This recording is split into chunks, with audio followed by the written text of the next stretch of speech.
Hi, y'all. I usually don't do this at the beginning of my ghost stories, but this is a very special exception to the rule.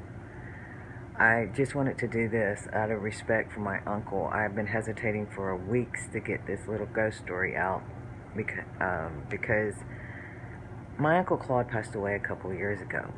And what happened is I found some old interview clips on the computer um, after we got this apartment last year that I have been carrying around on a storage thing in my purse.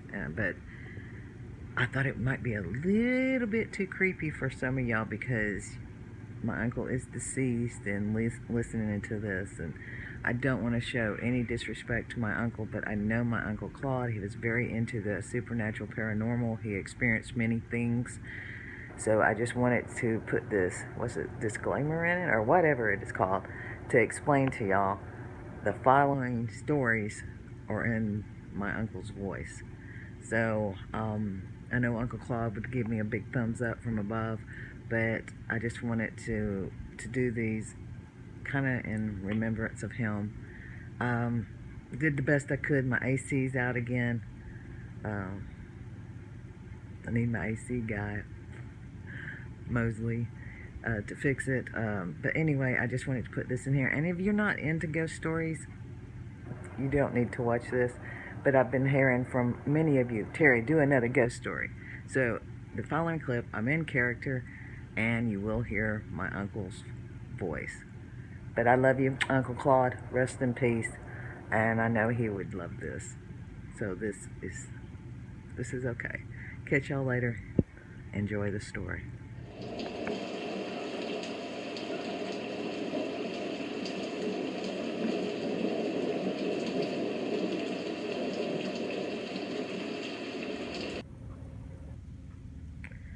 Halloween is right around the corner. My favorite time of year, though I love Christmas, but there's something about Halloween and ghost stories. So I'm here once again, and I'm going to share a few stories with you. Be right back.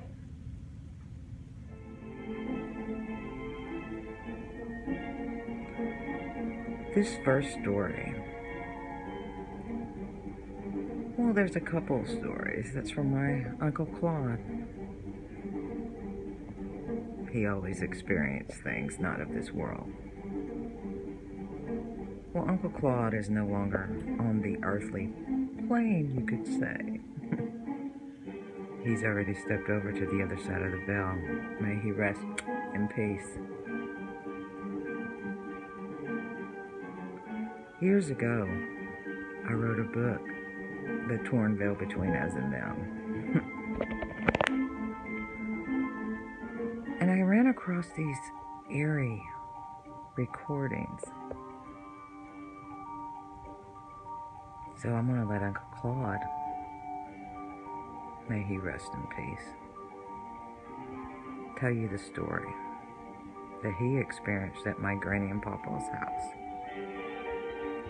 I remember this house very well. It was a white house. It was up on blocks, like a lot of houses were then. And when you walked across the floor, it would creak.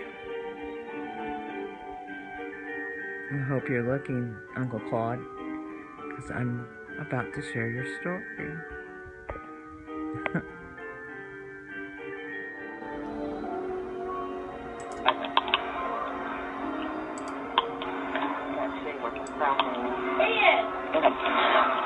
Uncle Claude, Part 1.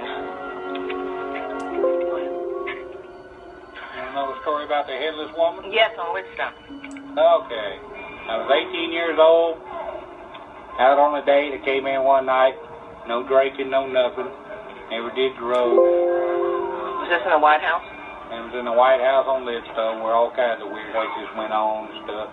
When I came in late one night, I slept on the couch in the living room. So I turned the lamp on. It's an old house. And I turned over to go to sleep. I was tired, but I hadn't went to sleep. I was facing the couch with my back toward the dining room. Had them old swing open glass doors like the old timey houses had. There's your dining room, then you can see the walkway into the kitchen. And from the kitchen window you can see the outside light shining. Well, I'd lay down about 10 minutes facing the couch. Then I had a feeling that something was behind me watching. So I turned over real quick, and what I saw between the kitchen doorway and the dining room, a headless woman floating right there. And I'm just staring at her because I had the living room light on. Describe her. Showing it point blank, like I'm looking at a real person, not a ghostly image. And she's got this turn-of-century gown on, black, that they wear up to the neck, but no head. And she's just sitting there floating. I'm sitting there, it seemed like staring at it for eternity, but I mean, it only lasted 15, 20 seconds. My heart started pounding. I ain't scared. Nothing scares me, but I'm just stuck looking at her.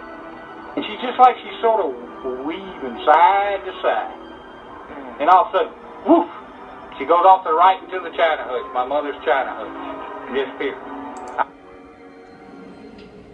I haven't heard my uncle's voice in years. He always could tell a good ghost story. Uncle Claude. There's more to this story that he wanted to share. I was going to put this in my book, but part 2 was never written. Well, it was actually written. However, it was never published. So I am publishing it in a sense now. And I hope that my uncle is looking down from above. Because this one's for you, Uncle Claude.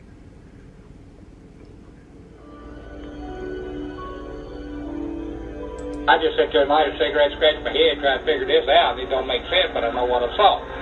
I wasn't asleep. So, you know, anything I told people didn't want to hear it, they didn't want to believe it. So, about 2.5, 3 weeks later, I came in, same situation from a day, wasn't even on my mind. Turned and faced the couch. Then I had a feeling something was behind me again, so I jerked up this time. Just as I jerked up, I saw a bare shoulder, older man. Just saw his shoulder and his back.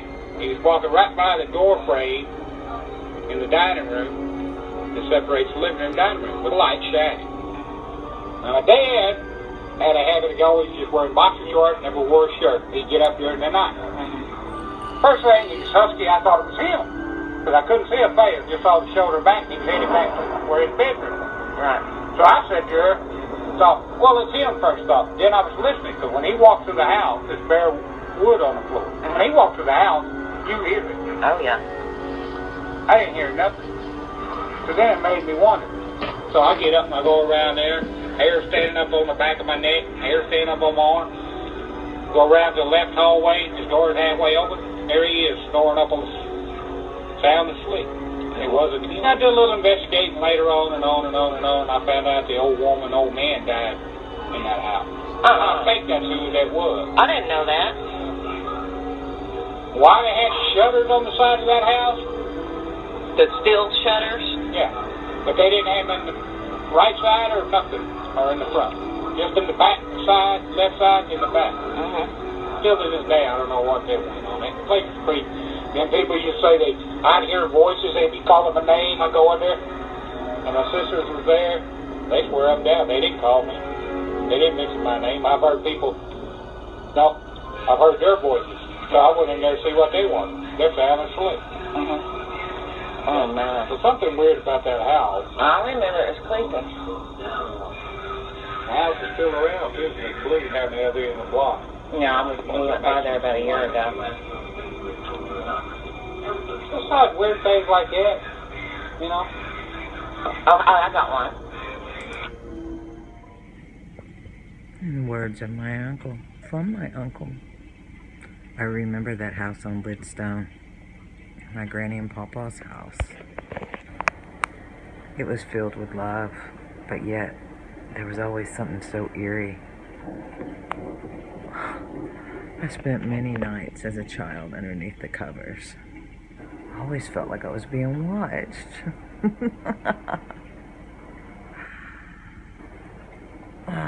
It is kind of creepy hearing my uncle's voice. But he always could tell a good ghost story. But anyway, the woman, the headless woman in black. And then the man, I believe he said the man was headless too. Why did they lose their heads, I wonder? Now that China hutch he was talking about supposedly had some kind of curse upon it. And everybody that owned it, bad things happened. My aunt and uncle owned it. That's when they seen a man dressed in a Civil War soldier uniform. And then when my parents, my mom and daddy owned it, our whole family fell apart. Literally. And mom and daddy got a divorce.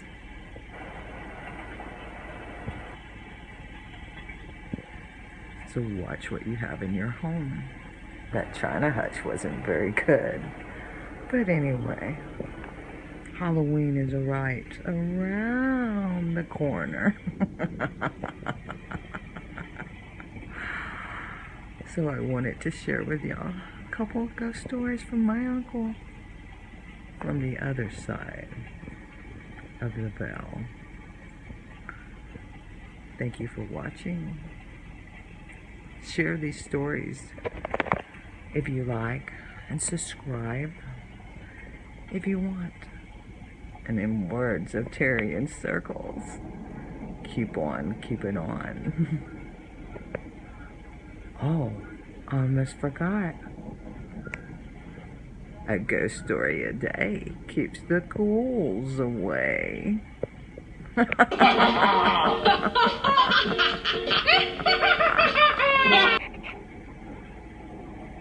night.